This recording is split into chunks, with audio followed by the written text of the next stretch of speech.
I heard my son say, "The 2 millions is ours. She's too old to change anything." So I revoked the will and gave it all to his wife's hated half-brother. The day after the funeral, he went to claim his fortune. The manager told him the balance was zero. "I'm glad to have you here. Follow my story until the end and comment the city you're watching from, so I can see how far my story has reached. My name is Lillian, and I'm 66 years old. 3 months ago, I buried my husband Harold after 43 years of marriage. People tell me I'm handling his death well, but the truth is, I'm drowning in silence. The house feels too big, too quiet, and my son Ronan's visits have become more frequent lately. I thought it was because he cared about how I was coping. I was wrong. It was a Tuesday afternoon when my world shifted. I had just returned from Dr. Peterson's office where we'd discussed my blood pressure medication. Nothing serious, just routine adjustments that come with age. The October wind was particularly sharp that day, and I was grateful to step into the warmth of my home. I heard voices coming from the back garden, Ronan's deep laugh mixed with Milena's higher-pitched giggle. My heart warmed slightly. It had been weeks since I'd heard genuine laughter in this house. I decided to make them some coffee, maybe join them outside despite the chill. As I moved toward the kitchen, their voices became clearer through the open patio door. I paused, not wanting to interrupt what seemed like an intimate conversation between husband and wife. $2 million, Ronan. 2 million. Milena's voice carried excitement, the kind you hear when someone's discussing vacation plans or a new car. My hand froze on the coffee tin. They were talking about money, about my money. I know, baby. I've been thinking about it constantly since the lawyer called last week. Ronan's voice was lower now, more serious. Mom doesn't understand how much we're struggling with the mortgage and Emma's college fund. I pressed myself against the kitchen wall, my heart beginning to race. What lawyer? What call? I hadn't spoken to any attorney recently. "She's too old to change anything now anyway," Milena continued, and I could hear the satisfaction in her voice. "I mean, look at her. She can barely remember to take her pills on time. Dr. Peterson probably told her something concerning today, too, judging by how long she was gone." My chest tightened. I'd been gone longer because I'd stopped at the pharmacy and then visited Harold's grave. But clearly, they'd been watching, timing my absence, discussing me like I was already dead. "The inheritance is basically ours at this point," Ronan said, and his words hit me like a physical blow. "She's lived her life. This money could actually do some good now, help Emma get into that private school, let us finally renovate the kitchen. They were planning my legacy while I stood breathing in my own home. Your mother always acts like she's going to live forever," Milena laughed, but it wasn't warm, it was calculating. "She's 66, Ronan. The statistics aren't in her favor, especially with her blood pressure issues." I gripped the counter to steady myself. Blood pressure issues? I'd never mentioned my medical concerns to either of them. How did they know about my recent doctor visits? "I almost feel bad sometimes." Ronan's voice carried a hint of something that might have been guilt, but it passed quickly. "But then I remember how she's just sitting on all that money, not doing anything meaningful with it. At least we'd put it to good use." The coffee tin slipped from my hands, clattering to the floor. The sound echoed through the house like a gunshot. I held my breath, listening. "What was that?" Milena's voice was sharp now. "Probably just the cat," Ronan replied dismissively. We hadn't had a cat in 15 years. I quickly bent to retrieve the coffee tin, my hands shaking so violently I could barely grip it properly. My knees protested as I straightened up, a reminder of the age they were so casually discussing. "We should probably go back inside," Milena said. "Make sure she's okay. Keep up appearances. Keep up appearances." The phrase echoed in my mind as I heard their footsteps approaching the back door. I rushed to the living room, settling into Harold's old recliner and grabbing a magazine from the side table. My heart hammered against my ribs so hard I was sure they'd hear it. "Hi, Mom." Ronan's voice was bright, cheerful, as he entered the room. "How was your doctor's appointment?" I looked up at my son, this man I'd given birth to, nursed through childhood illnesses, supported through college, and celebrated when he met Milena. His smile was perfect, practiced, The same smile he'd given me every visit for the past 3 months. "Oh, it was fine, sweetheart. Just routine." The words felt strange in my mouth, like speaking a foreign language. Milena appeared beside him, her arm linked through his. She was 34, 12 years younger than Ronan, with the kind of polished beauty that required daily maintenance. Her smile was just as false as her husband's. "That's wonderful, Lillian. We were just admiring your beautiful garden. The roses are still blooming so late in the season." I nodded, not trusting my voice. They stood there like the perfect couple, concerned and loving, asking about my health, my day, my plans for dinner. All while the words I'd overheard burned in my mind like acid. After they left, promising to visit again soon, I sat in Harold's chair until darkness fell around me. The house felt different now, like a stage where everyone knew their lines except me. I thought about the $2 million they'd discussed so casually. Harold's life insurance policy, our savings, the investments we'd carefully built over 4 decades of marriage, money I'd planned to leave to Ronan because he was my only child, money I'd imagined would help him feel secure, maybe allow him to take that vacation to Europe he'd always talked about, or help with Emma's education. But they weren't waiting for my generous gift. They were waiting for my death. I pulled Harold's old phone book from the drawer beside his chair and found the number for Morrison & Associates, the law firm that had handled our will years ago. It was nearly 8 o'clock, but I left a message anyway. "This is Lillian Crawford. I need to make some changes to my will. Significant changes. Please call me first thing tomorrow morning." As I hung up the phone, I felt something I hadn't experienced since Harold's funeral. Purpose. For 3 months, I'd been drifting through my days like a ghost in my own life. But my son's words had awakened something fierce inside me. If Ronan thought I was too old to change anything, he was about to discover just how wrong he could be. The house was quiet again, but this time the silence didn't feel empty. It felt full of possibility. I barely slept that night. Every time I closed my eyes, I heard Ronan's voice saying, "She's too old to change anything now." By 5 in the morning, I gave up trying and made coffee in the kitchen where I'd overheard their conversation. The patio door was closed now, but I could still feel the chill of their words in the air. Morrison & Associates called at exactly 9 o'clock. Margaret Morrison herself was on the line, her voice professional but warm. "Mrs. Crawford, I was sorry to hear about Harold's passing. How can we help you today?" "I need to make changes to my will, Margaret. Complete changes." There was a pause. "Of course. Would you like to schedule an appointment to discuss the details?" "Today, if possible. This is urgent." Something in my tone must have conveyed the seriousness of the situation, because she cleared her schedule for 2 o'clock that afternoon. After I hung up, I sat at my kitchen table with Harold's old ledger and began tallying our assets. The life insurance policy alone was worth $1,200,000. Our savings account held another $400,000. The house, if sold in today's market, would bring at least $350,000. Harold's investment portfolio, which I'd barely looked at since his death, showed another $200,000 in various stocks and bonds. $2,150,000, almost exactly what I'd heard Ronan discussing. The realization hit me like ice water. He'd already calculated everything. This wasn't casual speculation about inheritance. This was detailed financial planning. I walked to Harold's study, a room I'd avoided since the funeral.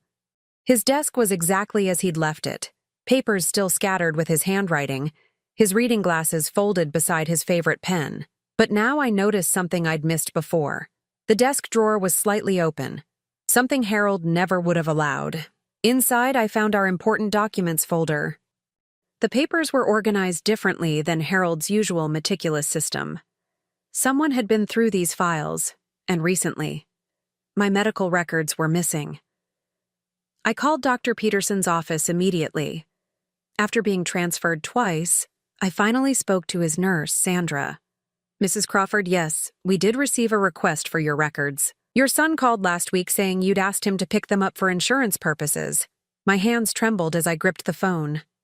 "I never asked him to do that." Sandra's voice became uncertain. "Oh, I'm so sorry.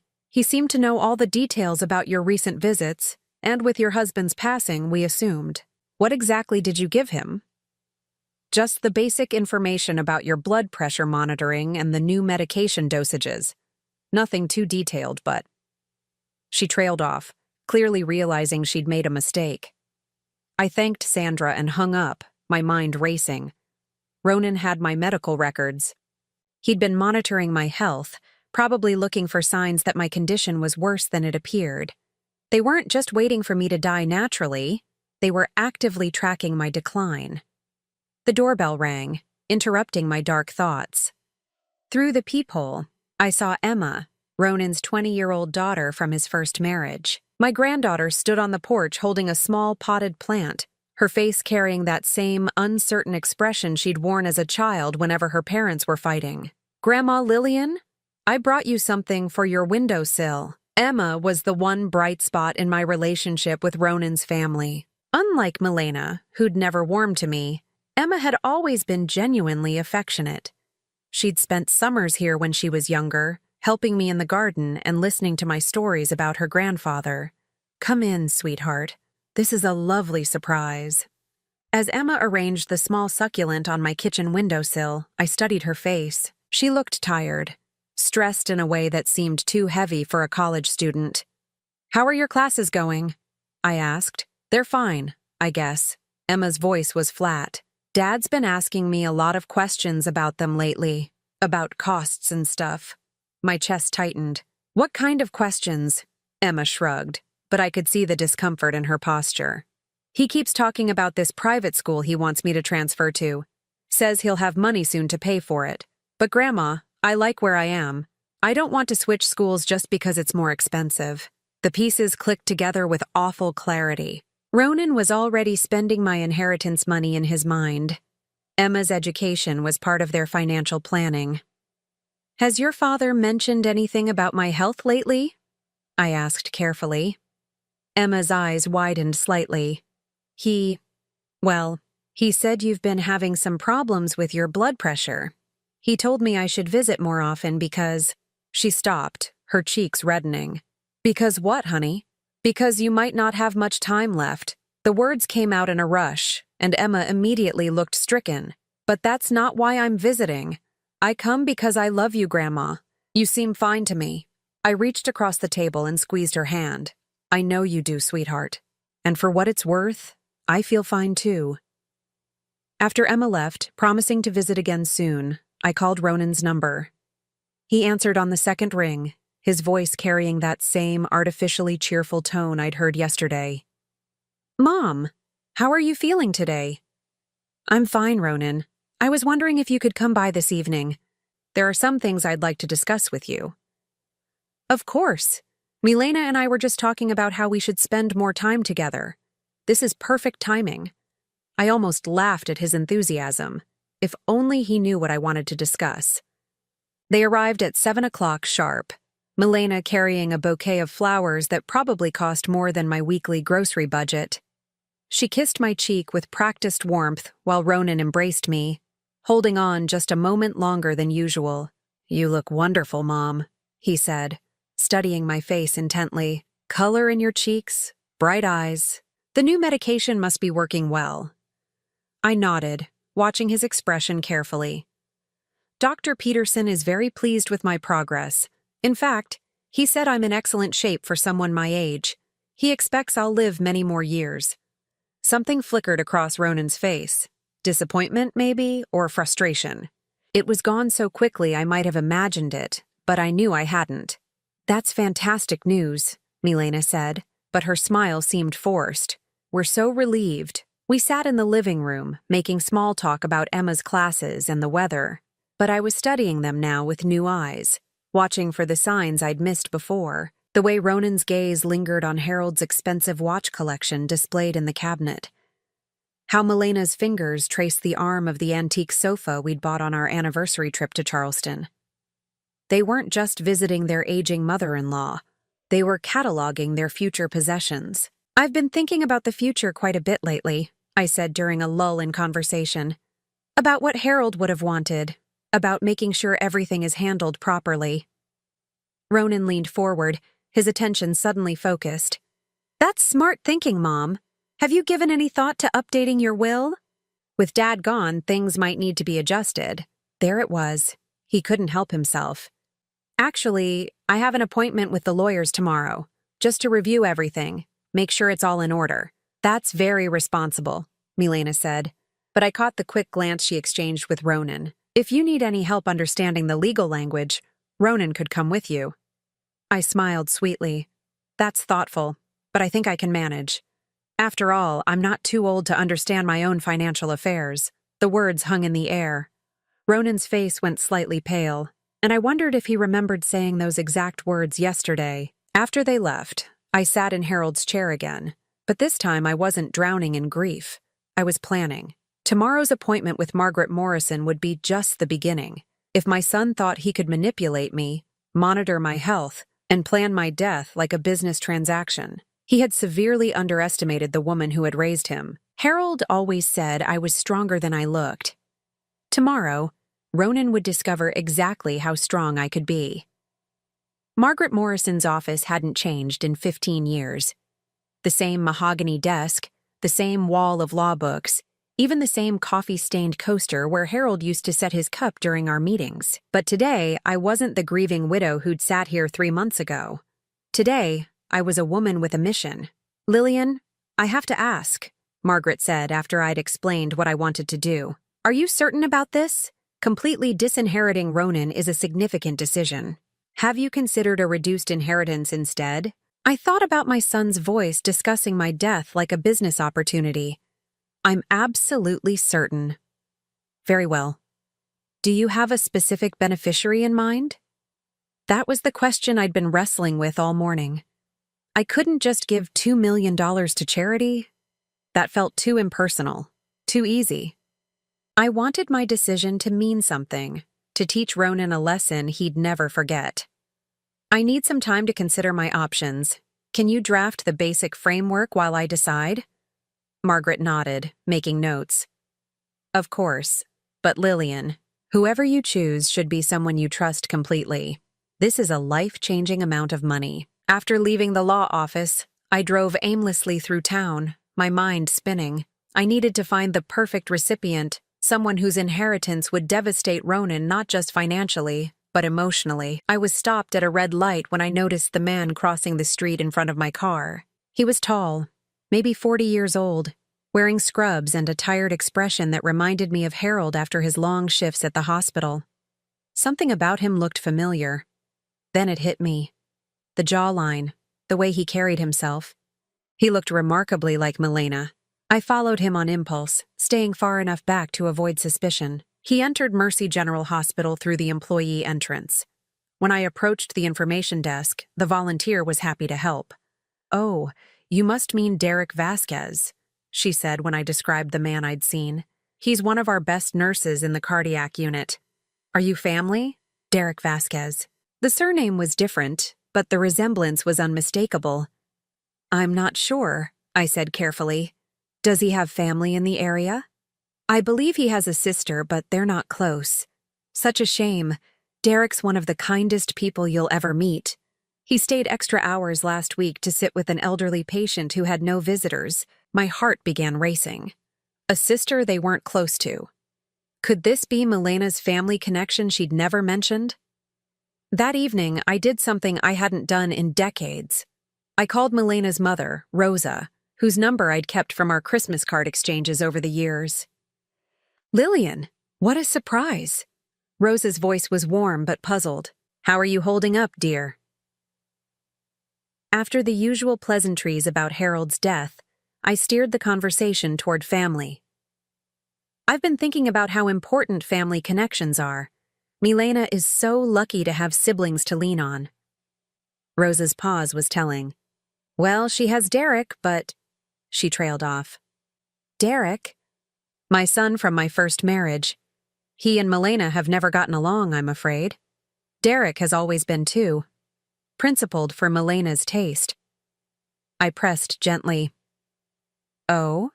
I don't think she's ever mentioned him." "I'm not surprised." Rosa's voice grew sad. They had a terrible falling out about 5 years ago. Derek tried to intervene when he thought Milena was taking advantage of her grandmother financially. Milena accused him of being jealous and cut him off completely. She even convinced Ronan that Derek was trying to manipulate the family. My pulse quickened. What happened exactly? Derek noticed that Milena was using her grandmother's credit cards without permission, supposedly for emergencies that never seemed to be real emergencies. When he confronted her, she claimed the old woman had given her permission, but Derek had been caring for his grandmother and knew she was starting to show signs of dementia. I gripped the phone tighter. What did Derek do? He reported it to Adult Protective Services. Milena was furious, not because she was innocent, but because Derek had embarrassed the family. She told everyone that Derek was trying to steal the grandmother's affection and money for himself. And what was the truth? Rosa sighed deeply. Derek was protecting his grandmother. He'd been paying for her medications out of his own salary because Milena had maxed out the old woman's credit cards. When grandmother died 6 months later, Milena inherited everything, about $80,000. Derek got nothing, which is exactly what he expected. He never wanted the money. He just wanted his grandmother treated with dignity. I sat in stunned silence, absorbing this information. Derek sounded like everything Ronan wasn't: selfless, protective of the elderly, unwilling to exploit vulnerable family members. Does Derek know about Ronan and Milena's current situation? I asked. I doubt it. Derek doesn't ask about Milena anymore. It hurt him too much when she turned the whole family against him. He focuses on his work now. He's a cardiac nurse at Mercy General. Wonderful with elderly patients from what I hear. After I hung up, I sat in my living room as pieces of a plan began forming in my mind. Derek Vasquez wasn't just a suitable beneficiary. He was perfect. Milena's own half-brother, the man she'd painted as a villain while she was actually the one exploiting elderly family members. The irony was beautiful. But I needed to meet Derek first, to confirm that Rosa's assessment was accurate. I couldn't base a $2 million decision on secondhand information, no matter how compelling. The next morning, I called Mercy General and asked to speak with Derek Vasquez. When he came to the phone, his voice was gentle but professional. This is Derek. How can I help you? Mr. Vasquez, this is Lillian Crawford. I'm calling about your grandmother, Maria Vasquez. There was a long pause. My grandmother passed away 5 years ago. Are you from the hospital? No, this is difficult to explain over the phone. Would you be willing to meet with me? I knew Maria through my work with the church auxiliary. The lie came easily, but it served my purpose. Derek agreed to meet me for coffee after his shift ended at 7 o'clock. I spent the day researching everything I could find about him online. His nursing license was current and clean. He'd received commendations from the hospital for his patient care. There were no criminal records, no financial troubles, nothing to suggest he was anything other than what Rosa had described. At exactly 7:15, Derek walked into the coffee shop we'd agreed on. Up close, the family resemblance to Milena was even stronger, but where her beauty felt calculated and artificial, his features held warmth and genuine kindness. Mrs. Crawford? He approached my table with a slightly nervous smile. I have to admit, I'm curious about this meeting. I don't remember my grandmother mentioning your name. I'd prepared for this question. Actually, Derek, I wasn't entirely truthful on the phone. I didn't know Maria personally, but I know your sister Milena very well. She's my daughter-in-law. Derek's expression shifted, becoming guarded. I see. What does this have to do with my grandmother? I've recently learned some things about what happened during Maria's final years. Your mother Rosa told me about your concerns regarding Milena's financial arrangements with Maria. Derek stared at his coffee cup, his jaw tightening slightly. That's ancient history, Mrs. Crawford. Why bring it up now? Because I'm beginning to understand that the same patterns might be repeating themselves. I chose my words carefully, watching his reaction. With someone else's elderly family member. Derek looked up sharply. Are you in some kind of trouble? His immediate concern for my welfare told me everything I needed to know about his character. Not trouble exactly, but I've discovered some things that concern me. Derek, can you tell me exactly what happened with Maria? I need to understand the full situation. Derek was quiet for a long moment, then began speaking in measured tones. My grandmother started showing signs of memory issues about 6 years ago. Nothing dramatic, just forgetting conversations, repeating stories. Milena began spending more time with her, which I thought was wonderful at first. He paused, his fingers turning his coffee cup slowly. Then I noticed grandmother was running out of money faster than usual. Her Social Security covered her basic expenses, but suddenly she couldn't afford her heart medication. When I offered to help, grandmother said Milena was already helping with money. But that wasn't true? Milena was helping herself to money. She'd convinced grandmother to add her name to the checking account for emergencies. Then she used grandmother's credit cards for her own shopping trips, restaurant bills, even car payments. When grandmother got confused about the charges, Milena would tell her she'd forgotten giving permission. My stomach turned. This was exactly what I suspected Milena might be planning for me. When I confronted Milena, she said grandmother had insisted on helping her financially, that it made the old woman feel useful. But Mrs. Crawford, my grandmother was living on crackers and soup because she couldn't afford groceries. That's not someone who's freely giving away money for car payments. Derek's voice carried years of suppressed anger and grief. I reported it to Adult Protective Services, and they investigated. But by then, Milena had convinced grandmother that Derek was the problem, that I was jealous and trying to steal her money. Grandmother defended Milena right up until the end. And your family's reaction? Milena told everyone I was trying to manipulate a dying old woman for money. She painted me as the greedy one while she was literally stealing from someone with dementia. My own mother believed her version for months. Derek met my eyes directly. Mrs. Crawford, if Milena is your daughter-in-law, you need to be very, very careful. She's incredibly skilled at manipulation, and she specifically targets elderly people who might be vulnerable. I reached across the table and squeezed Derek's hand. Thank you for telling me this. You've confirmed something I desperately needed to know. As we parted ways that evening, I knew I'd found my answer. Derek Vasquez wasn't just the perfect person to inherit my money. He was exactly the kind of person who would use it honorably. And leaving everything to Milena's despised half-brother would be a lesson she and Ronan would never forget. The next morning, I called Margaret Morrison with my decision. Derek Vasquez will be your sole beneficiary? Margaret Morrison looked up from her legal pad, pen poised in midair. I want to make sure I understand this correctly, Lillian. You're leaving your entire estate to your daughter-in-law's half-brother, with whom she has no relationship? I nodded firmly. That's exactly right. And you're certain this isn't a decision made in anger? These choices should be carefully considered. I'd expected this question. Margaret was doing her job, protecting me from potentially rash decisions. But this wasn't rash. It was calculated justice. Margaret, I've never been more certain of anything in my life. Derek Vasquez is a good man who was wrongly vilified by his own family for trying to protect an elderly relative from financial abuse. My son and daughter-in-law have made it clear they're only interested in my death for what they can gain from it. I want my legacy to go to someone who understands the value of protecting vulnerable people. Margaret made careful notes. Very well. I'll draft the new will immediately. But Lillian, given the unusual nature of this bequest, I strongly recommend that we include a detailed explanation of your reasoning. It will make the document much harder to contest. Perfect. I want them to understand exactly why I made this choice. We spent the next 2 hours crafting not just a legal document, but a message. Margaret helped me structure my reasoning in language that would be legally sound while still delivering the emotional impact I wanted. There's one more thing, I said as our meeting concluded.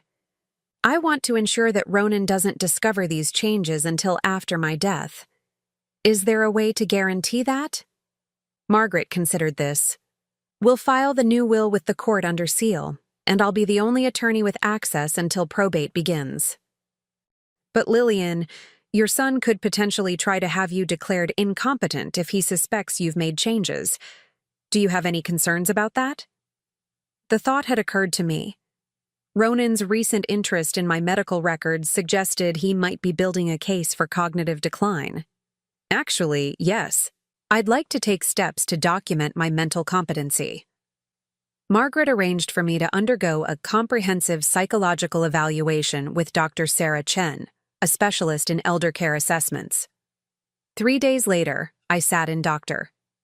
Chen's office answering detailed questions about my memory, decision-making abilities, and understanding of financial matters. "Mrs. Crawford, your cognitive function is excellent," Dr. Chen informed me after 2 hours of testing.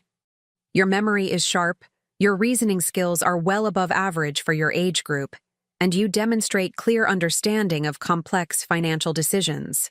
I'll prepare a detailed report documenting your mental competency." With that safeguard in place, I returned to Margaret's office to sign the final documents. As I wrote my name on the new will, I felt a satisfaction I hadn't experienced since Harold's death. "Now comes the difficult part," Margaret warned me. "You'll need to act normally around your son and daughter-in-law. Any sudden changes in behavior might make them suspicious." That evening, as if summoned by fate, Ronan called. "Mom, Milena and I were thinking about taking you to dinner this weekend. Somewhere nice. Maybe that Italian place you used to love." The restaurant he mentioned was expensive, the kind of place we'd celebrated special occasions when Harold was alive.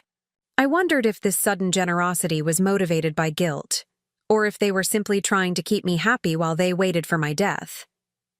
"That sounds lovely, sweetheart." "Great. Saturday night, 7 o'clock. And Mom, I've been thinking about what you said about updating your will. If you need any help with that, or if you want me to come with you to the lawyer's office, I'm happy to help." There it was. He couldn't resist probing. "Thank you, Ronan, but I've already handled it. Everything is exactly the way it should be." The truth of that statement made me smile. Saturday evening, I dressed carefully for dinner, choosing the navy blue dress Harold had always complimented. When Ronan and Milena arrived to pick me up, they were both unusually attentive. "You look beautiful tonight, Mom," Ronan said, helping me into their car. "Absolutely elegant," Milena agreed. "That color is perfect on you." At the restaurant, they ordered an expensive bottle of wine and encouraged me to try the most costly items on the menu. Ronan kept the conversation light, asking about my garden, my book club, my weekly bridge game with the neighbors. But I could feel their attention like a physical weight, as if they were studying me for signs of decline. "How are you sleeping lately, Mom?" Milena asked during the main course. "I know grief can affect sleep patterns." "I'm sleeping wonderfully, thank you. In fact, I feel more energetic than I have in months." Something flickered across both their faces. Disappointment, perhaps, or frustration. "That's wonderful," Ronan said, but his smile seemed forced. "Though you know, at your age it's important to take things easy. No unnecessary stress or big decisions." I nearly laughed. "Oh, I agree completely. That's why I made sure to handle all my important business quickly and efficiently. Everything is settled exactly as it should be." After dinner, as Ronan drove me home, Milena turned in her seat to face me. "Lillian, I hope you know how much we care about you. With Harold gone, Ronan and I want you to feel secure and loved. We're here for whatever you need." "That's so thoughtful, Milena. It means everything to know that family looks out for each other." I watched her face in the reflection of the passenger window. She looked satisfied, as if my response confirmed something she'd been hoping to hear. The following week brought a series of increasingly frequent visits. Ronan stopped by Tuesday evening with takeout from my favorite Chinese restaurant. Milena arrived Thursday afternoon with fresh flowers and stayed for tea. They called every day, sometimes twice, checking on my health, my mood, my plans. They were monitoring me, but I was monitoring them too. During Milena's Thursday visit, I excused myself to use the bathroom and observed her from the hallway. She was photographing items in my living room with her phone. Harold's watch collection, the antique vase from our honeymoon, even the silver tea service we'd inherited from my mother. She was creating an inventory of her expected inheritance. That night, I called Derek Vasquez. "Mrs. Crawford, is everything all right?" "I'm fine, Derek, but I wanted to ask you something. If you suddenly inherited a significant amount of money, what would you do with it?" Derek was quiet for a moment. "That's an unusual question. Is this hypothetical?" "Humor me." Well, I suppose I'd pay off my student loans first. Maybe buy a small house instead of renting. But honestly, Mrs. Crawford, the thing I think about most is how inadequate our resources are for elderly patients who don't have family support. I see so many people who are alone, scared, struggling with medical bills they can't afford. What would help them most? Practical things. Transportation to medical appointments, someone to help with grocery shopping, assistance with insurance paperwork, maybe funding for a program that pairs volunteers with isolated seniors. Nothing glamorous, just basic human dignity. I smiled, knowing I'd made the right choice. Derek, I need to tell you something important, but I need your word that you'll keep this conversation completely confidential. Of course. I explained everything. Ronan and Milena's conversations about my death, their financial planning based on my inheritance, my decision to change my will in his favor. Derek was silent for so long I thought the call had dropped. Mrs. Crawford, I can't accept this. It's too much, and I'm not even really family. Derek, you're more family to me than the people who share my blood. You protected your grandmother when she couldn't protect herself. You dedicate your life to caring for vulnerable people. If anyone deserves to benefit from a lifetime of careful saving, it's someone who will use that money to honor the values that earned it. But Milena, she'll be devastated, furious. Yes, she will. And that's exactly why this is so important. Derek, they're literally waiting for me to die so they can claim money I've spent 40 years accumulating. They discuss my death like a business transaction. Don't you think that deserves consequences? When Derek finally spoke, his voice was thoughtful. What you're describing. It's exactly what happened with my grandmother. Milena convinced her that taking her money was normal, that she owed it to family. I tried to protect grandmother, and Milena made me the villain. And now you'll have the chance to help other elderly people who are in the same situation your grandmother was in. Derek agreed to keep my secret, though I could hear the shock in his voice. After we hung up, I felt a profound sense of peace. Everything was in place. My will was updated and legally bulletproof, my mental competency was documented, and the perfect beneficiary was chosen. Now all I had to do was wait for the natural course of life to unfold while Ronan and Milena continued their vigil, counting days until they could claim their reward. But the reward was about to go to someone who would actually deserve it. The next 3 months passed like a carefully choreographed dance. Ronan and Milena increased their visits, always arriving with small gifts and concerned expressions. I played my part perfectly, accepting their attention while secretly documenting every manipulation attempt. Mom, you seem a little confused today, Ronan said during one October visit, after I'd deliberately mixed up the days of the week. Are you sure you're taking your medications correctly? I blinked innocently. Oh dear, am I? The days do seem to run together sometimes. Milena exchanged a meaningful glance with Ronan. Maybe we should organize your pills into one of those weekly containers. Make sure you don't accidentally take too many or too few. They wanted me to appear more fragile, more dependent.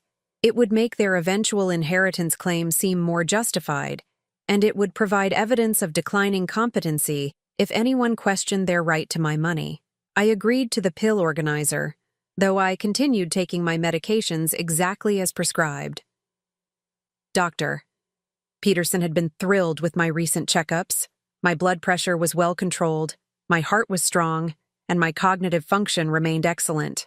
But I didn't share these positive reports with Ronan and Milena. Instead, I fed them carefully crafted concerns. I've been having trouble remembering things lately, I told Milena during one of her Thursday afternoon tea visits.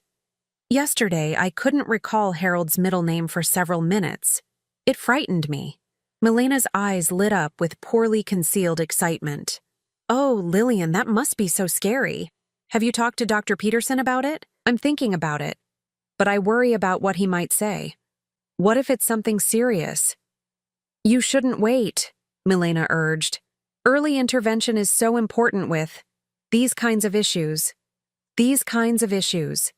She couldn't even say the word dementia, but I could see her mind working, calculating how much sooner her inheritance might arrive if I developed cognitive problems. During this same period, I was making my own preparations.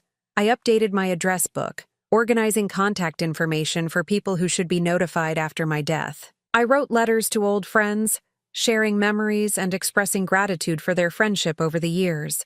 I arranged for my house to be appraised and organized all my important documents in clearly labeled files. Most importantly, I spent time with Derek Vasquez. We met monthly for coffee, and I came to appreciate what a genuinely decent man he was. Derek never asked about the inheritance I'd promised him, never pushed for details about my arrangements. Instead, he talked about his work, his patience, his hopes of starting a small nonprofit organization to help elderly people navigate the healthcare system. I see so many people who are overwhelmed by insurance forms and medication schedules, he told me during our November meeting. They need advocates, people who understand the system and can help them maintain their independence safely.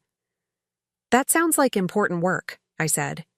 It is, but it requires funding to do it properly. Volunteers need training, transportation, basic supplies. I've been saving money towards starting something like that, but on a nurse's salary, it's slow going. I smiled, imagining how Derek's dream could become reality with the inheritance he didn't know was coming. That same week, Ronan invited me to Thanksgiving dinner at their house, the first holiday invitation I'd received from them in 3 years. "We want this to be a special family celebration," Milena said when she called to confirm my attendance. "Just the 5 of us, you, Ronan, Emma, and me. Very intimate and cozy." The number bothered me until I realized she was counting herself twice, or perhaps she was already mentally excluding me from the family count. Thanksgiving morning, I dressed in my best burgundy dress and drove to their house in the upscale neighborhood that Ronan's first marriage settlement had helped him afford. The house was beautiful. Modern kitchen, expensive furniture, perfectly landscaped yard. All funded by my financial support over the years. Emma answered the door, looking lovely in a cream-colored sweater. At 20 years old, she had her father's height and her mother's delicate features, but her warmth was entirely her own. "Grandma Lillian, I'm so glad you're here," she said, embracing me genuinely. "I have so much to tell you about school." As Emma led me into the living room, I noticed something that made my blood run cold. On the mantelpiece, carefully arranged among family photos, were several pictures I'd never seen before. Photos of Harold and me from our younger years, including our wedding picture, and one from our 25th anniversary. They were displaying our photos like we were already part of their family history instead of their present reality. "Where did you get these pictures?" I asked Milena, trying to keep my voice light. "Oh, Ronan found them in Harold's study when he was helping you organize a few weeks ago. I thought they looked so beautiful up there, honoring your marriage. I hadn't asked Ronan to help me organize anything. He'd been going through Harold's study without my permission, taking whatever he wanted." During dinner, the conversation felt surreal.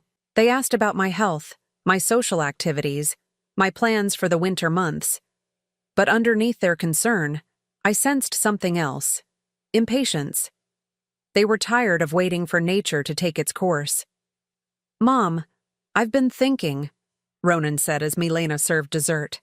"Maybe you should consider moving to one of those senior living communities. The one over on Maple Street is supposed to be very nice. You'd have people around all the time, medical care readily available." I nearly choked on my pumpkin pie.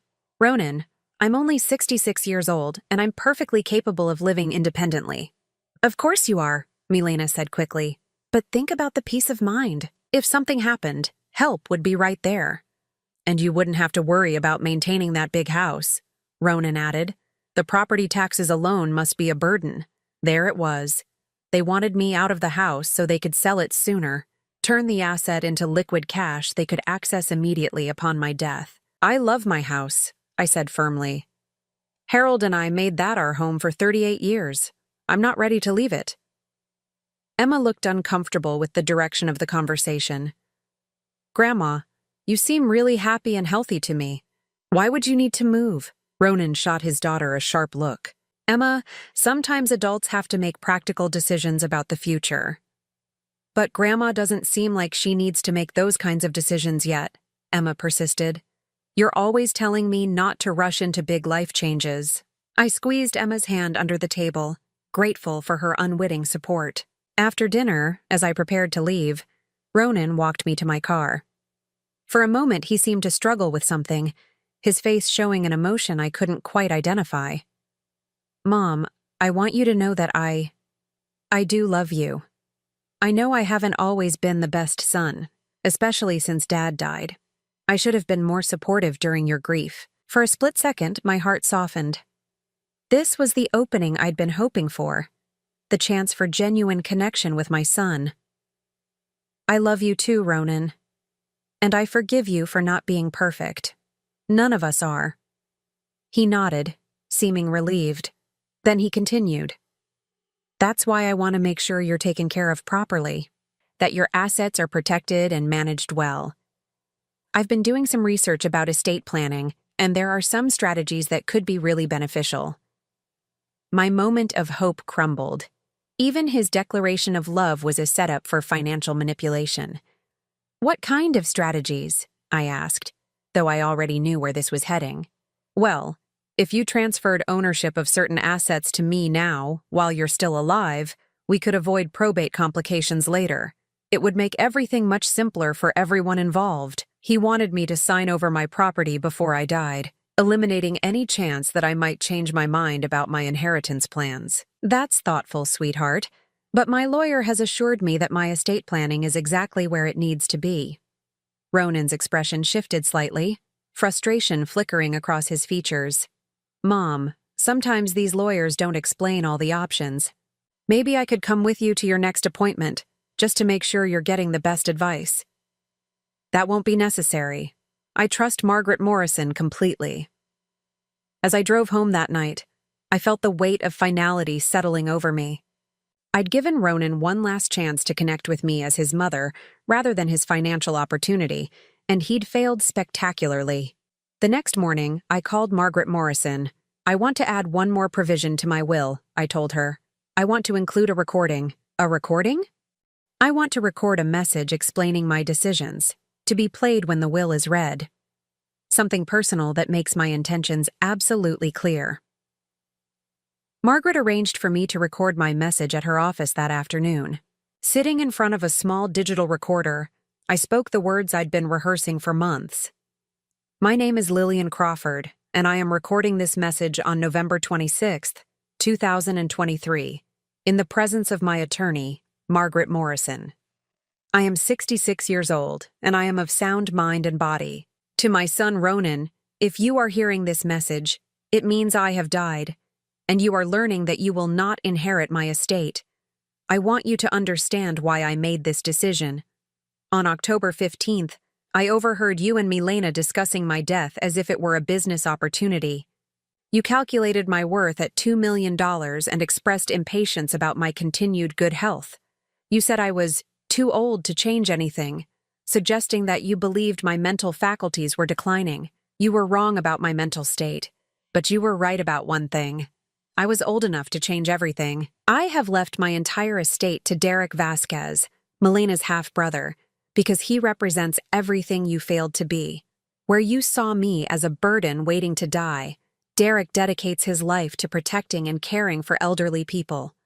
Where you plan to spend my money on luxuries, Derek will use it to help others maintain their dignity in their final years. I hope this decision teaches you both something about the consequences of treating family members as financial assets, rather than human beings deserving of love and respect. This is my final gift to you, Ronan, the gift of understanding that actions have consequences, and that a parent's love is not unconditional when that condition is greed. As I finished recording, I felt a profound sense of completion. Everything was in place now. My will was filed, my message recorded, my beneficiary chosen. All that remained was for life to run its natural course while Ronan and Milena continued their death watch, never suspecting that their vigil would end in devastating disappointment. I lived for 2 more years after making those recordings, 2 years of watching Ronan and Milena's increasingly desperate attempts to monitor my decline. They suggested more medical appointments, pushed for additional testing, and even hired a housekeeper to help with the burden of maintaining such a large home. The housekeeper, Mrs. Chen, was actually a lovely woman who became genuinely fond of me. But I could see Milena's instructions in her careful attention to my daily routines, her subtle questions about my memory and confusion levels. They were building a case for my incompetency, documenting every small slip or moment of forgetfulness. I disappointed them by remaining stubbornly healthy and sharp. In my final months, I developed a lung infection that progressed to pneumonia. At 68, it was serious, but not unexpected. Dr. Peterson was optimistic about my recovery, but I could see the hope in Ronan's eyes during his daily hospital visits. "Don't worry about anything at home, Mom," he said, holding my hand with what might have seemed like genuine affection to outside observers. "Milena and I are taking care of everything." I knew exactly what they were taking care of. They had keys to my house now, ostensibly for emergencies. I imagined them walking through the rooms, making mental lists, perhaps even measuring furniture to see what would fit in their own home. Emma visited every day, bringing flowers and books, sitting beside my bed to read aloud when I was too tired to hold a conversation. She was the one bright spot in those final weeks, proof that goodness could emerge even from Ronan's failed parenting. "Grandma," she said during one visit, "I want you to know that no matter what happens, I'll always remember how kind you were to me. You made me feel loved even when my parents were too busy fighting to notice me." I squeezed her hand, wishing I could tell her about the trust fund I'd established for her education, a separate provision that wouldn't be revealed until she graduated college. Emma would be provided for, but Derek would receive the bulk of my estate. On a quiet Tuesday morning in March, I passed peacefully in my sleep. The nurse found me with a small smile on my face, clutching the photo of Harold I kept on my nightstand. The funeral was held 3 days later at St. Matthew's, the church where Harold and I had been married 45 years earlier. The service was beautiful. Emma had chosen readings that truly reflected my life and values, while Ronan delivered a eulogy that painted him as a devoted son who would miss his mother's wisdom and guidance. If only he had sought that guidance while I was alive to give it. After the service, Margaret Morrison approached Ronan and Milena as they greeted mourners in the church lobby. "Mr. Crawford, Mrs. Crawford, I'd like to schedule a time to read your mother's will. Are you available tomorrow afternoon?" Ronan's eyes lit up with barely concealed excitement. "Of course. We'll make ourselves available whenever convenient." "Excellent. 2 o'clock at my office. And please bring Emma. She's mentioned in the will as well." That evening, from whatever realm I now inhabited, I watched Ronan and Milena's celebration. They had moved into my house temporarily, they told friends, to handle estate matters, but they were already rearranging furniture, packing away my personal items, discussing renovation plans.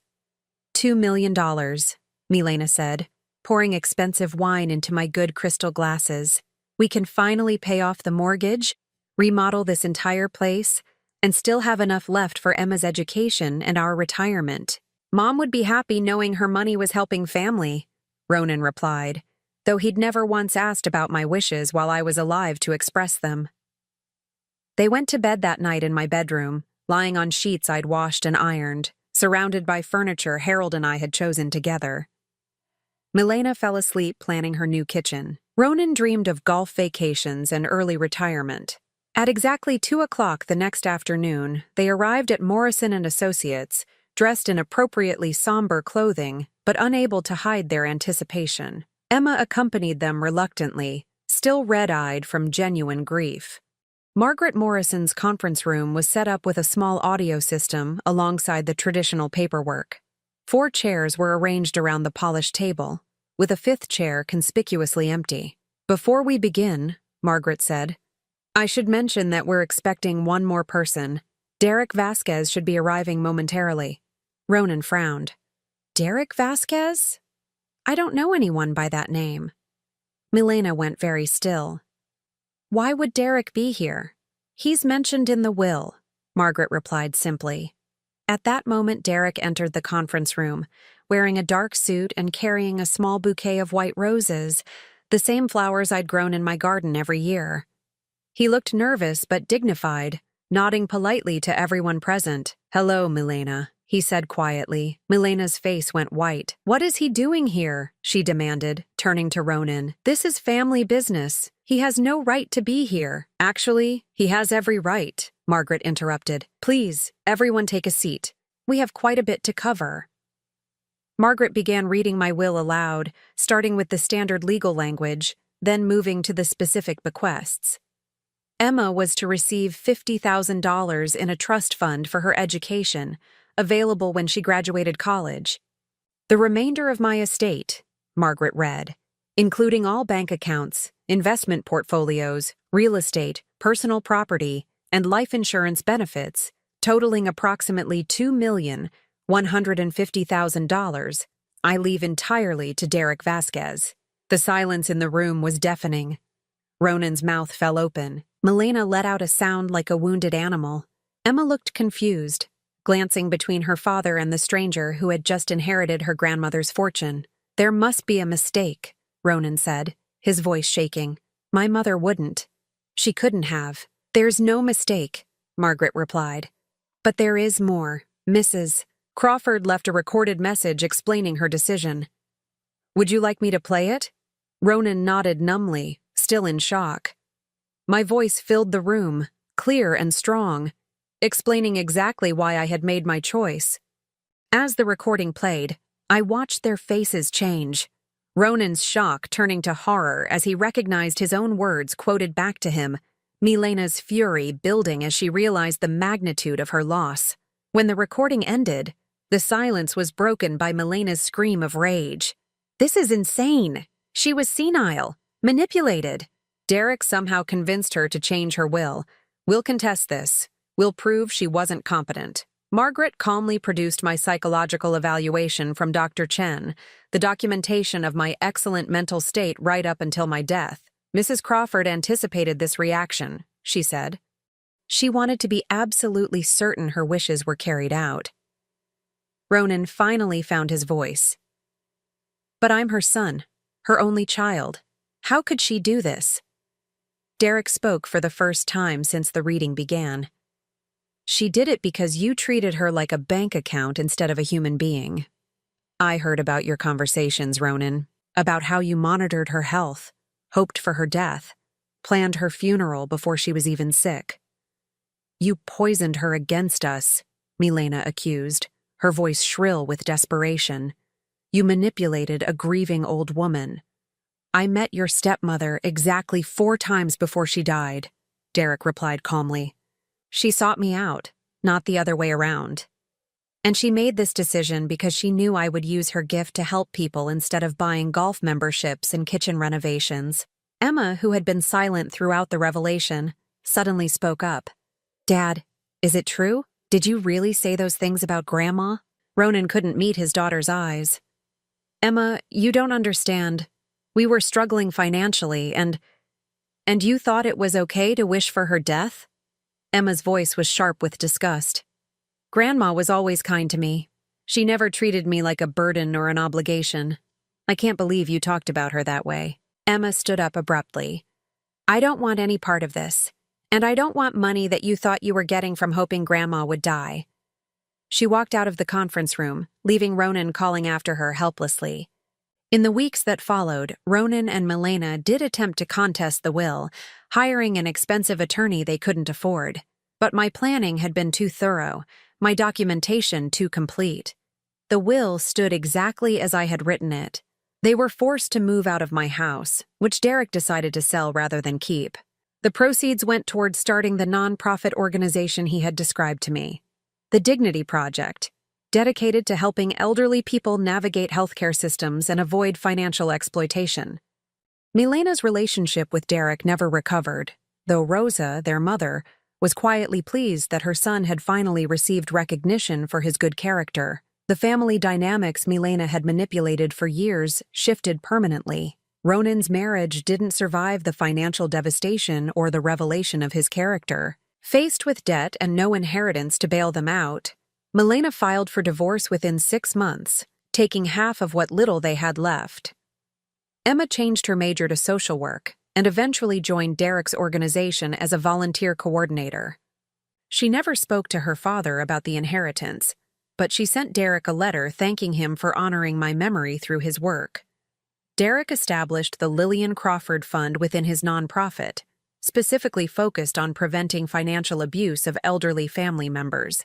The program provides legal advocacy, financial counseling, and support groups for seniors who suspect they're being exploited by relatives. From wherever I now exist, I watch Derek's work with profound satisfaction. My money helps elderly people maintain their dignity and independence. It protects vulnerable seniors from the kind of exploitation Milena practiced and Ronan enabled.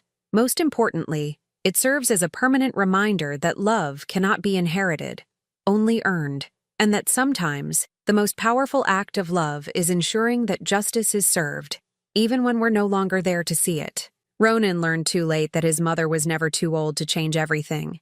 And in changing everything, I had found the perfect way to honor Harold's memory and my own values while teaching the most important lesson of all, that greed destroys families, but integrity builds legacies that last forever. Now I'm curious about you who listened to my story. What would you do if you were in my place? Have you ever been through something similar? Comment below. And meanwhile, I'm leaving on the final screen 2 other stories that are channel favorites, and they will definitely surprise you. Thank you for watching until here.